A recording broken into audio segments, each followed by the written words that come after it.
Hey guys, so it's Sunday afternoon, and yeah, Ellie is still working on her 2026 plans.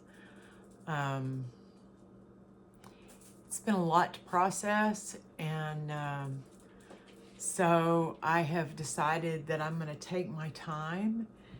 And so the part that I'm going to be working on today, and I'm going to share this with you just in case you want to tag along.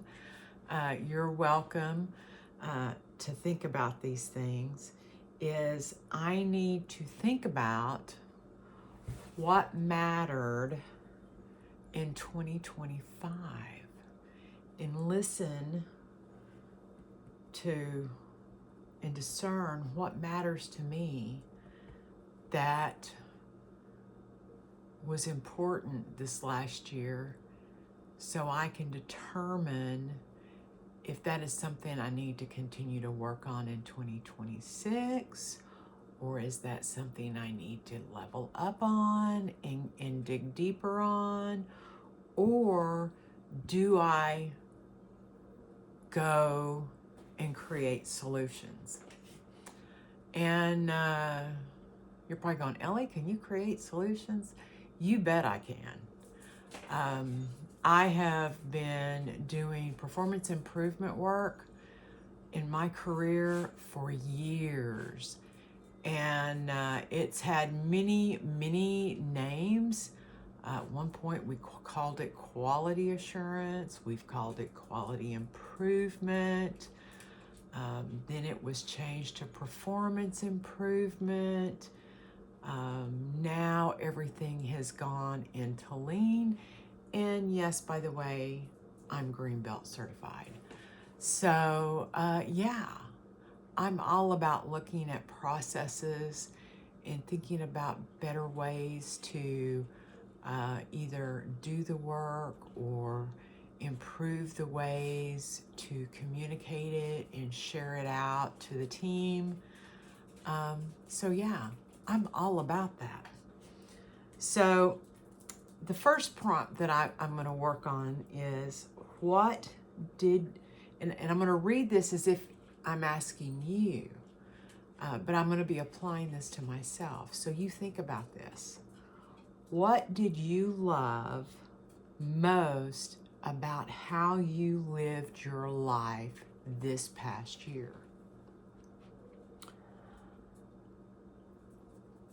And think about the things that brought you so much joy, the things that made you happy. They could have been things that you had forgotten all about, and as you were rolling through your camera roll yesterday, if you saw my video from yesterday, where I'm talking about, going through your photos over the last year, it's interesting to me because sometimes I find golden nuggets that I've totally forgotten about because there's been so much happen in the last year. And sometimes I want to go back and recreate something based on that event. So think about that. Is there something, here's the next question, is there something that feels exciting or something that just lights your fire to be able to work on next year? Is there a new project that's already in the pipeline coming your way that excites you? Is there something you've been contemplating? Maybe it was a new sweater pattern. I'm a knitter. Or maybe a new quilt top. Or you want to learn how to crochet. You want to learn to do a new role at work. How do I become a product analyst? Tell me the history of health information. How has that evolved over the last 40 years? Sign me up. I can talk on that one. Yeah.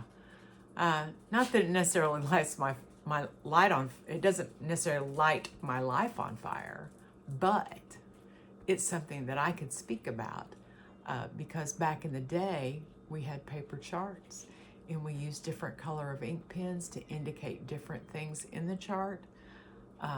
There was a lot of paper back in those days. Anyway, next question for you. What are you craving in 2026?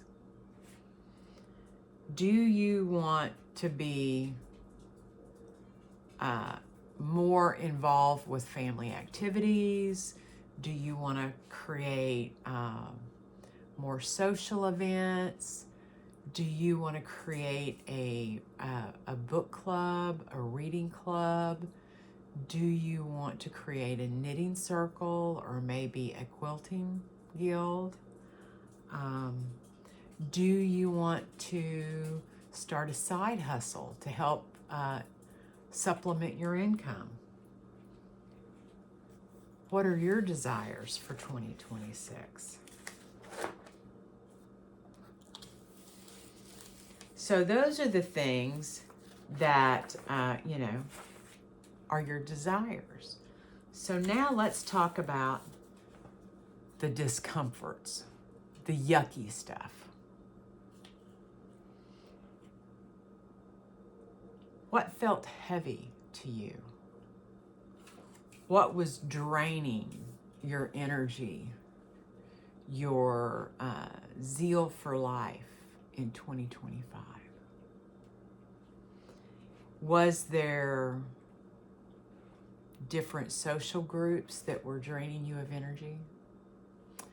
Was there a project or an effort at work that was just soul draining that you don't want to carry into next year? Was there possibly an addiction? You know, a lot of people suffer with all forms of addiction, and it's not necessarily just drugs and alcohol. There's a lot of people that have spending addictions, gambling addictions, addictions to foods. So there's all kinds of things like that. I need to stay off Amazon, okay? Let's just be honest. Ellie needs to stay off Amazon. Did you see my picture of all the Amazon boxes? Yeah.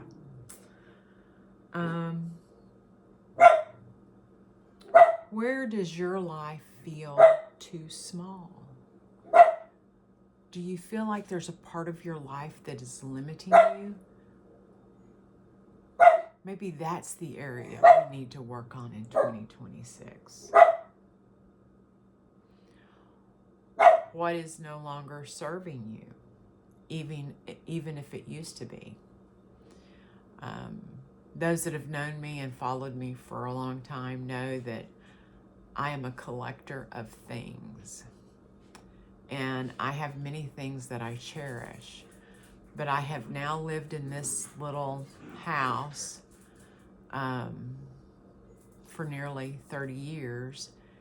And believe it or not, other than my son and my daughter-in-law, or maybe my next-door neighbor, I have had no guest in my home, really, per se, in a number of years. And it has taken on the life of my mother's house. And so one of the things that I'm going to be working on is letting go of the things that no longer serve me, whether it's an item I've held on to for years and years that just doesn't bring me joy anymore. I'm going to let it go. My kids don't want it. It doesn't bring me joy, and I need to make room. I do not need to live in a house full of stuff. So yes, that's my thing that I'm going to be working on this year. Listen to your life. And while I have strayed for many years, I have had the opportunity to make myself at home in church on a pretty regular basis once again. And so this next part, listen to your life, really speaks to me. Where is God opening and closing doors and nudging your spirit? And over the last 12 months, there are a lot of things that have happened in my life. Now, some folks would say that is just coincidence. However, I believe that because these things kind of lined up and happened almost in an intentional pattern, I believe in my higher power. I believe that God is like, Ellie, you're not done yet. And so here we go. Where did you sense God's presence, protection, or guidance this year? There's several places. And over the last year, I can tell you that for 40 years, I strayed and wandered like those poor little Israelites lost in the wilderness. And I look back at different moments in time, and I am ever grateful for his protection for me and my son. What keeps coming up in your spirit, even when you've tried to ignore it? Oh gosh. Yeah. Doing this. I am not a film editor, and what you're going to get from me is rough cut, real life, messed up terminology, vocabulary. Yeah. What you see is what you get. But I was challenged to do this and to do it as my authentic self. So here you go, world. What do you feel like God is preparing for you this next year? I'm not real sure, but I understood my homework assignment, and I'm going to keep digging. I'm going to keep going deeper. So stay tuned for what I'm going to create, because I have no clue what it's going to be, but it's going to be something, and it's going to be fabulous.